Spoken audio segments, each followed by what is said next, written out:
President, I intend to talk about Section 230 here in just a moment. I just wanted to sort of react to what the Democratic leader said and also sort of make some observations generally about where I think we are with respect to a coronavirus relief bill. The Democratic leader indicated that the Republican bill wasn't a serious bill, and frankly, I think it could be argued that the bill that he has endorsed, passed by the House of Representatives, was not a serious bill.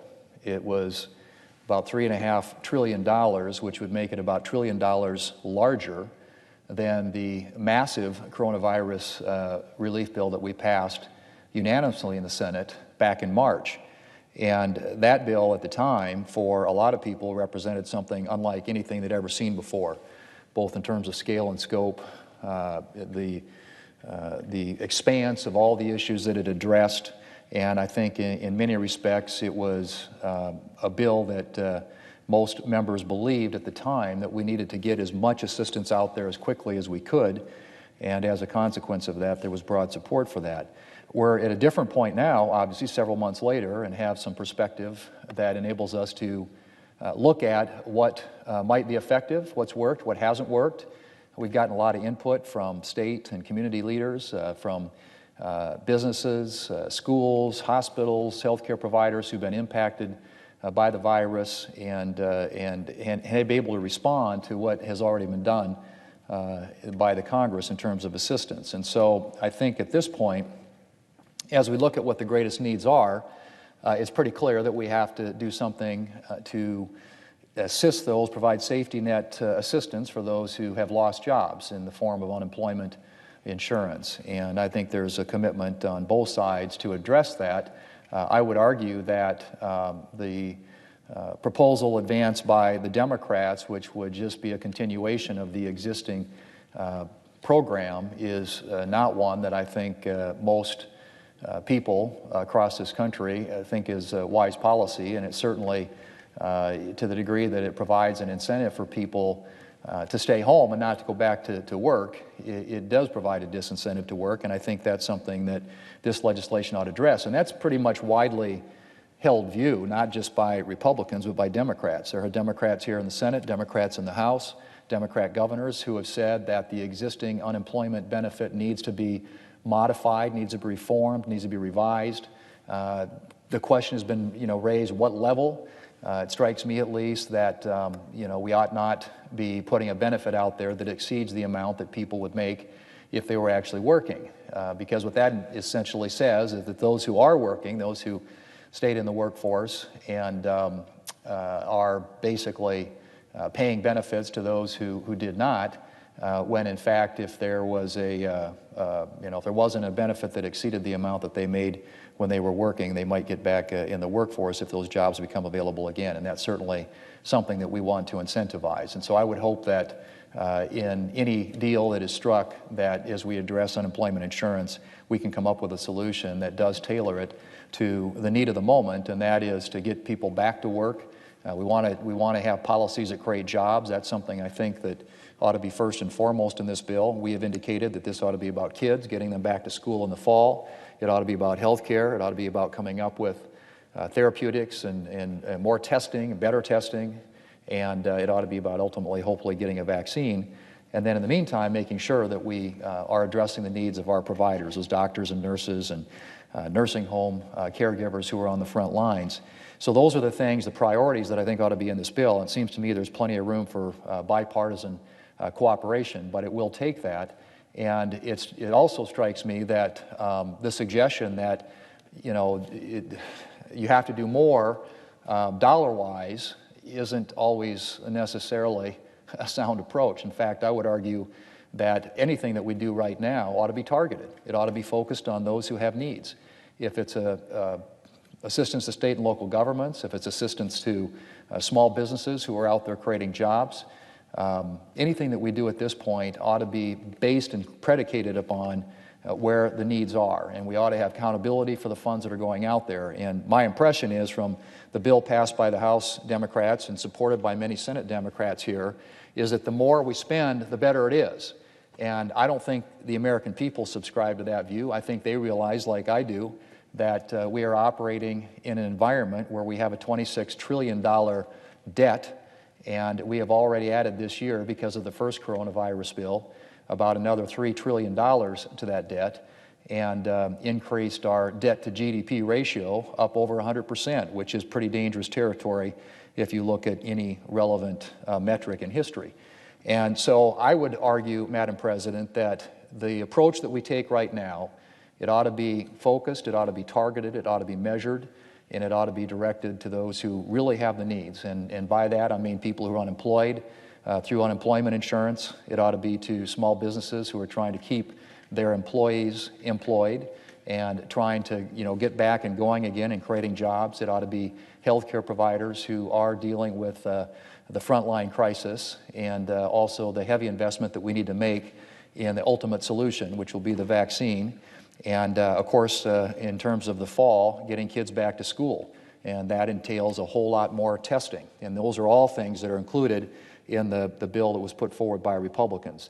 Most of the Democrat objections to that bill, Madam President, are that it doesn't spend enough, that it's just not generous enough. Well, again, I think that we have to be very, very careful, very thoughtful, and aware and conscious of the fact that we're operating at a time when we have $26 trillion in debt, where every dollar that we spend is a borrowed dollar, and we need to be effective, surgical, targeted, and wise about how we spend the American people's hard-earned tax dollars. So I'm hopeful that these discussions will lead to a solution. We knew right away that there wasn't going to be unanimous support for this. It's not like the last time around, and I've said all along that I wouldn't expect every Republican to support the bill that came out and was released a couple of days ago. I think it's a starting point, but I hope that the Democrats will negotiate in good faith and not simply try to raise the ante because they have a bill that's already passed the House. It's at $3.5 trillion. That, to me, not to mention the size of it, but also the components of it, was a very irresponsible bill. That's not a serious bill. And the fact that it mentions the word cannabis more times than it mentions the word jobs, I think gives you all you need to know about how serious that effort was. But there is a place that we can land that addresses those critical elements that I mentioned, and I hope that notwithstanding the rhetoric that we're hearing from the Democratic leader, that Democrats will enter in good faith into discussions and play a constructive role in trying to come up with a bipartisan solution to the challenges that we face because of an unprecedented and historic pandemic. Madam President, yesterday, in my role as head of the Commerce Subcommittee on Communications Technology, Innovation, and the Internet, I led a hearing looking at proposed reforms to Section 230 of the Communications Decency Act. So what is Section 230? Well, Section 230 provides internet sites that host user-generated content, sites like YouTube or Twitter or Facebook, with immunity for the content that users post on their sites.